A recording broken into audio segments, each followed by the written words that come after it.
विद्यार्थ्यांना मेडिकल या क्षेत्रामध्ये जाण्यासाठी काही क्रायटेरिया गव्हर्नमेंटने लागू केलेला आहे. आता तुमच्यापैकी बऱ्याच विद्यार्थ्यांना माहीत आहे, की आपल्याला जर मेडिकल या क्षेत्रामध्ये जायचं असेल, तर आपल्याला नीट एलिजिबल असणं गरजेचं आहे. त्याचबरोबर 12वी मध्ये 50% पर्सेंटेज असणं गरजेचं आहे. आता गेल्या वर्षी जर तुम्ही बघितलं, तर NCISMने तो क्रायटेरिया काढलेला आहे 12वी पर्सेंटेजचा. म्हणजे ज्या विद्यार्थ्यांना 50% पेक्षा कमी पर्सेंटेज आहे, असे विद्यार्थी सुद्धा मेडिकल या क्षेत्रामध्ये जाऊ शकतात. म्हणजे ते लोक BMS, BHMS यासारख्या कोर्सेसला ऍडमिशन घेऊ शकतात. जर तुम्ही 12वी मध्ये फिजिक्स, केमिस्ट्री, बायो या 3 विषयामध्ये फक्त तुम्ही एलिजिबल असाल, तरी तुम्हाला या कोर्सेसला ऍडमिशन घेता येईल. तुम्हाला स्क्रीनवर बघायला मिळेल, जो GR आहे तो रिलीज केलेला आहे.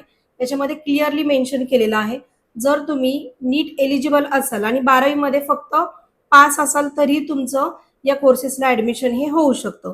तुम्हाला या संदर्भात जर कोणती क्वेरी असेल, तर खाली जो नंबर दिलेला आहे त्याच्यावर तुम्ही कॉल करा.